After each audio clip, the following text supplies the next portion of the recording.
obviously you have a game tonight, but they're going to have the ceremonies for the Boston Marathon Bombers. They're going to have doctors here and the governor and the police commissioner. Just what do you think that'll be like to see that?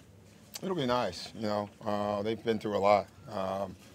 And I think they can't get enough support. They can't get enough love, so I think it'll be absolutely wonderful for them and for the fans as well.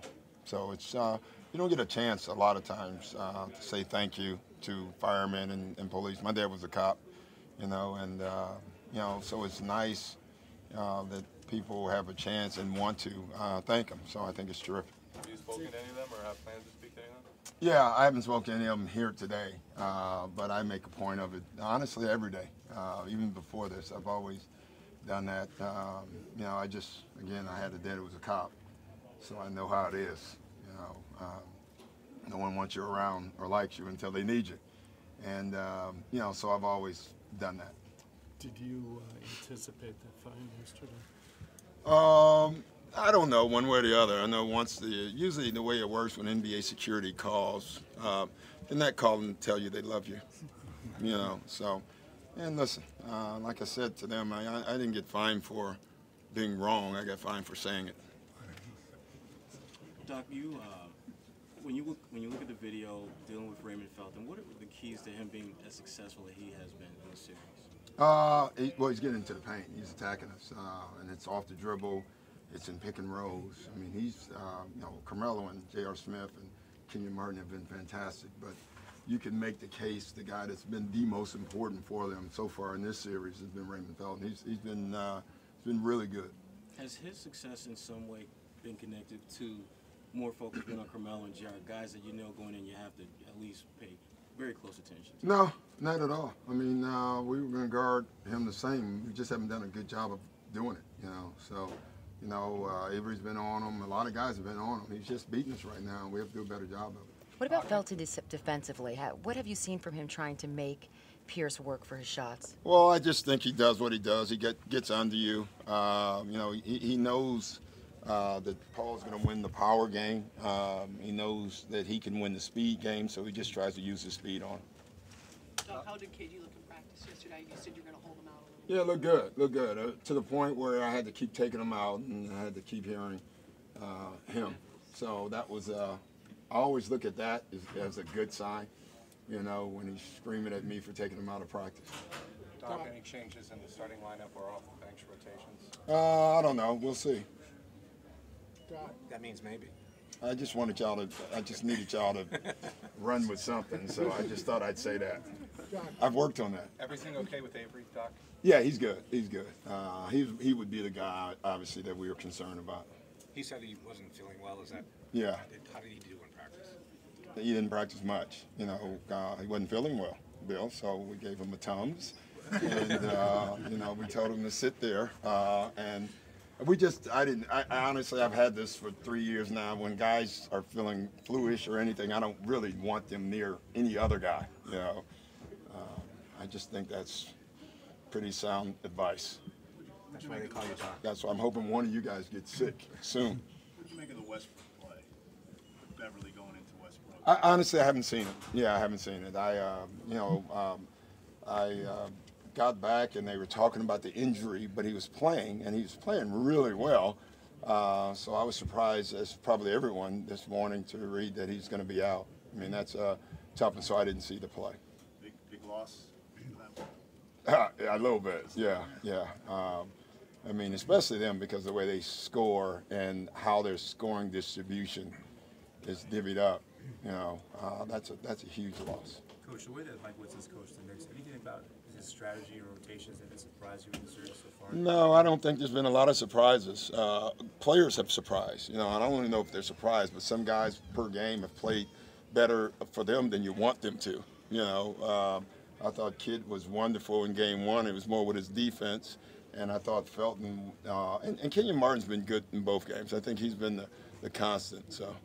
You said you wanted to see your players playing with desperation at the end of games. What do you sense as they head into this game 3? Well, I think they're desperate.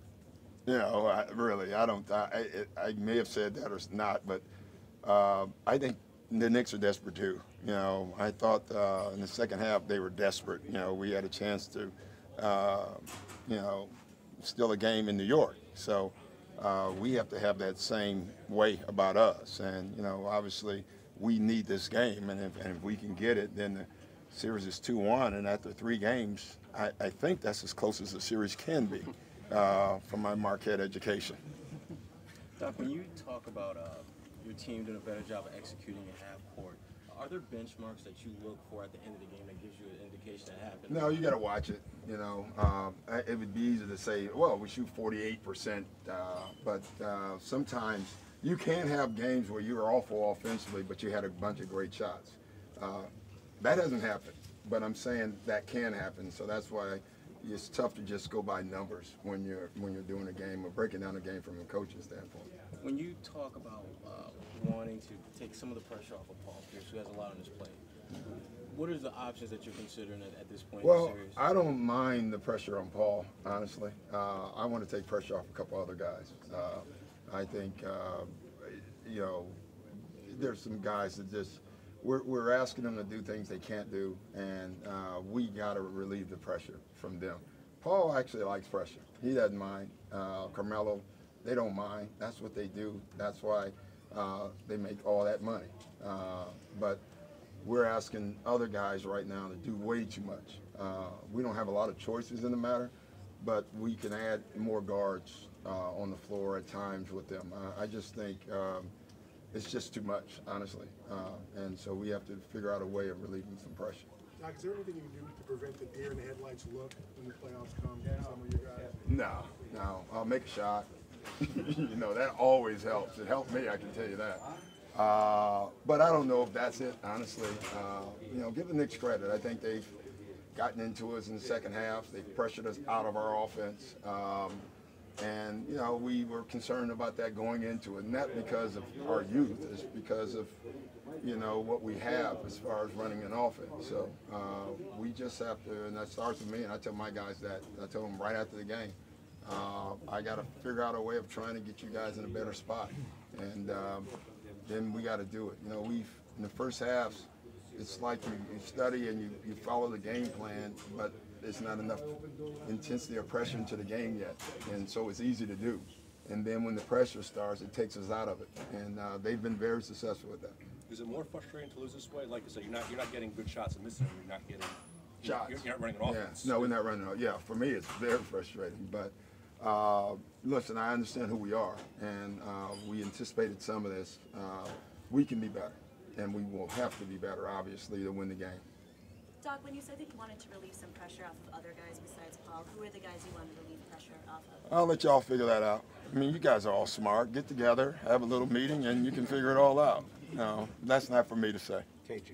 Yeah, exactly. Do you have to ask more? Do you have to ask more from the bench, especially during these home games? Usually a bit more? Well, you hope for more. I haven't played them a lot, you know, and we may extend it a little bit, not much, you know, but you hope for a little bit more, you know, and you know, we had to extend it the other day. Kevin gets in foul trouble, so you know, he would be a guy that we'd rather have in. Yeah. He's fresh now. I hope so. What is it about Jeff Green that's allowed him to kind of persevere through some of the challenges that they face here, especially that hard? You know, I don't know. I mean, that's an individual thing, and he's just been, you know, he's kind of, I think people mislabel him at times because he's so quiet, and they get that mixed up with, you know, not having intensity or you know, whatever.